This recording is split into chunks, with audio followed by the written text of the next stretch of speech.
Richard Linklater has been a name in film I've heard my entire life, but rarely sat down to watch. Yet when I have, I've often been impressed.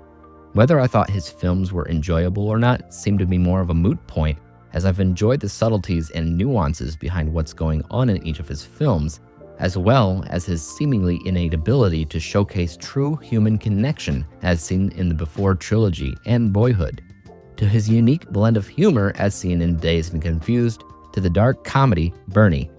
With each film, Linklater seems to carry with him a very specific DNA that's hard to explain. But the question arises if you feel that same DNA in his latest film found on Netflix, Hitman. Hitman is about a college professor who on his downtime helps the police track down and arrest people that want to hire a hitman for some nefarious reason. That is, until he falls for one of the suspects and he lets her go. So, does this feel like Linklater? In my opinion, for the most part, it feels like its own thing, until the scenes that focus on our lead Gary and the woman that he fell in love with. These scenes, following how these two interact and just enjoy each other's company, oftentimes felt like a twinge of the Before trilogy was an ingredient for those scenes.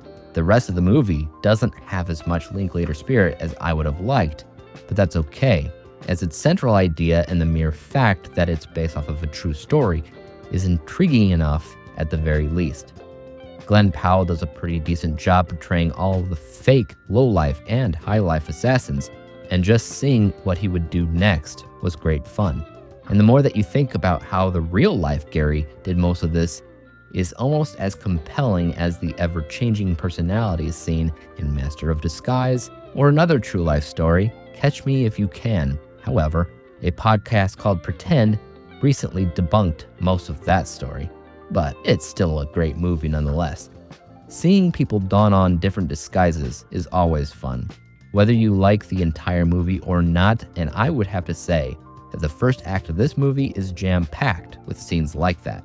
The second and the third act mostly have to do with the romance angle and even a whodunit mystery, as the film seems to strangely mix and mash several genres into one in a way that oddly makes sense for the plot. However, one part of the film continually nags at the back of my brain, and that was its claim that assassins for hire, hitmen, don't actually exist. They never have. What? There are those willing to pay somebody else to kill others and hire a hitman, but the hitmen in question don't exist. It's always a sting operation. Well, the rule of thumb that I typically believe in general is that if it can technically exist, no matter what you're talking about, it does. If it is physically possible, it happens. It's happened in the past, it'll continue to happen in the future. In fact, Wikipedia lists more than 50 known contract killers in the United States alone, not to mention the fact that the mafia exists. To make such a claim that they don't is just, it's stupid. There are those in this world that just want to watch the world burn. Sociopathic criminals that have no concept of right or wrong, nor any sense of empathy. Past that, I think as a comedy, the film sometimes hits the mark and sometimes it misses its target, which is something that often happens when you mix and mash different genres in an effort to make something unique. There was both dark humor and slapstick, as part of the film oddly feels like a spoof or a parody film called Not Another Hitman Movie, and then moments that just slow down and feel like a genuine and relatable romance film, and so on and so forth. While the blend of genres works enough for the plot, as I've mentioned before, the comedy aspect itself, when you take away the story, sometimes just doesn't work. Overall, I would say that this film gets neatly placed in the as expected category for Netflix films, meaning they often make movies that, in general, aren't anything memorable, but in the moment are adequate enough to fairly enjoy.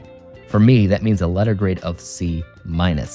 I believe that there is something in this movie that feels unique and fun enough to make a pretty good movie, but the direction that it sometimes takes had moments that I felt were poor decisions indeed. What about you guys though? Are you a fan of Hitman? Why or why not? What do you believe is the best Netflix film in your opinion? Let me know. And as for YouTube, you guys know what to do. Hit that like, subscribe button, and bell to be notified when I come out with my next review. And until then, peace out.